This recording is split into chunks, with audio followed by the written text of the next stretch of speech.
काले कानून और कोरोना दोनों 2020-19 में आई और पूरा देश, किसान, सब लोगों ने इसका डट का मुकाबला करा। कोरोना को भी भगाया, इसने कानून को भी भगाया।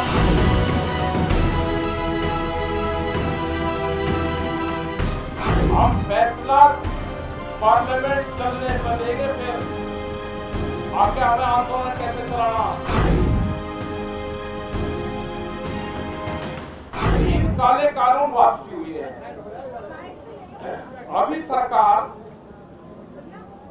10-15 दिन का इनका गेम चलेगा पूरा। ये कह रहे जी कानून वापसी हो गया, अब आप यहाँ क्यों हो, ये क्वेश्चन आपसे सबसे पूछा जाएगा।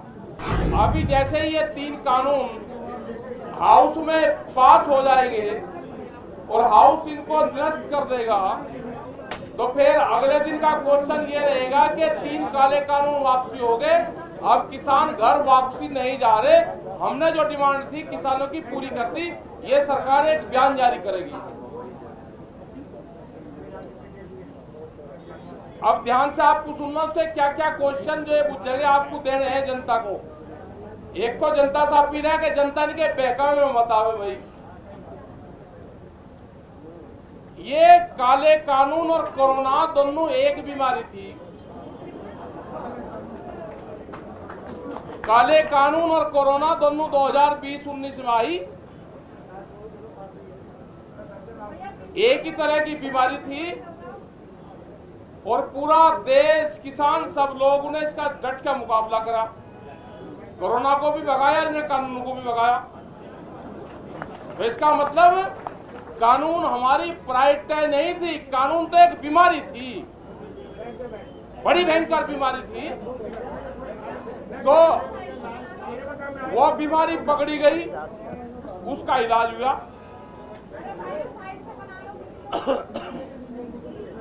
जो उससे पहले भी हमारे मुद्दे थे, एमएसपी का इशू था, हमारे फसलों के रेट के सवाल थे, हमारे बैंकिंग का सवाल थे, हमारे खाद के सवाल थे, हमारे केसीसी के सवाल थे। वे सवाल तो खड़े हुए हैं।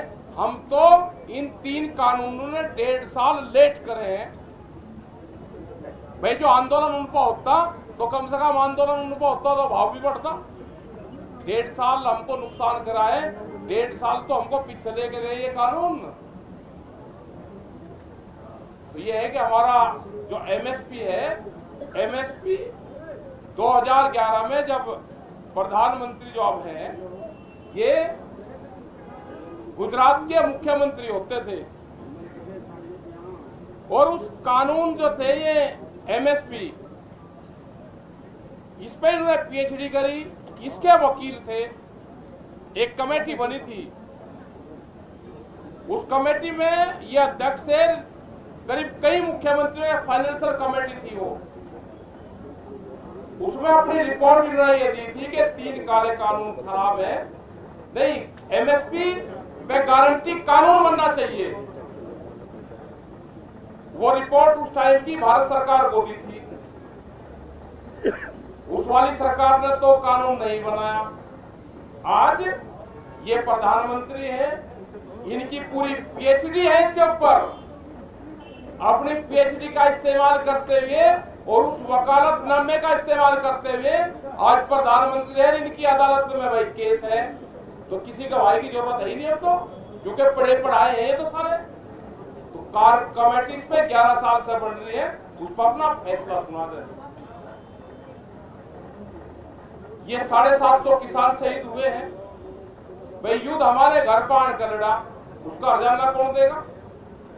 हमारे लोग शहीद हुए, हमारे ऊपर मुकदमे लगे,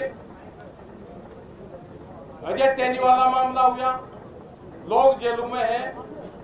तो ये सारे मामले हैं, सब मामलों पे भारत सरकार बैठकर बातचीत कर रहे है। अगले जो और मामले होंगे उस पर कमेटी बना दो। ये वहां पे तय हुआ था, जो 11 दौर की बातचीत होती थी वहां पे ये तय होता था। और आपको ये भी है कि जब वहां बातचीत हुई तो वहां 4 बड़े इशू थे।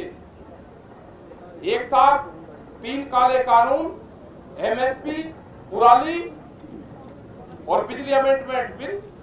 इन्होंने 2 को वापसी लिया, बिजली को और कुराली को वापसी लिया। तो जब प्रेस के लोग पूछते थे, कहते थे कि भाई 2 कानून वापसी ले लिए, 2 रह गए, तो आधी मांग मान ली गई। तो इसका मतलब एमएसपी हमारा था, है और रहेगा। एमएसपी से ही किसान को लाभ मिलेगा। ये जो 3 काले कानून थे, इसमें तो जनता का भी लाभ था। किसानों को तो एमएसपी है, जो आज आते में इनकी फसलों को लूटा जाता है, उसका लाभ एमएसपी से मिलेगा। सरकार के पास में देखो, जब तक पार्लियामेंट चलेगा, सरकार के पास में सोचने का, समझने का सब टाइम सरकार के पास में है। 29 तारीख से और 23 तारीख तक चलेगा,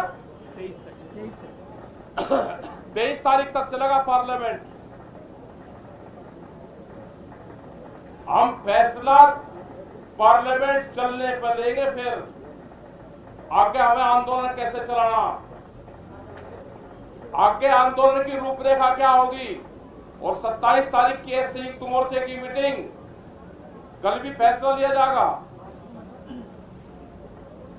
29 तारीख को ट्रैक्टर मार्च है, जो 30 ट्रैक्टर जाएंगे इस बॉर्डर से भी, अगर रास्ता खुला हुआ होगा तो हम 30 ट्रैक्टर के साथ में 500 लोग जाएंगे 29 तारीख को। और 10 दिन तो आपको जेल ना भाई, 10 दिन तो प्रेस, मीडिया के लोग, सोशल मीडिया, बीजेपी के लोग सब कहेंगे जी घर वापसी, कानून वापसी तो घर वापसी, ये कहेंगे 10 दिन कि आपको जलील करेंगे पूरा। तो 10 दिन के लिए आप अपना तैयार रहना। इनसे क्वेश्चन करना कि भाई तेरे घर में 10 साल पुराना ट्रैक्टर हो तो उसको तोड़, नया ले क्यों चला रहा, तेरे पास में पंपिंग सेट है, इंजन है, जो कि इंजन टीन है, 10 साल पुराने ट्रैक्टर बंद कर दिए। तो ये बहुत से सवाल आएंगे, इनका मुकाबला आपको करना है।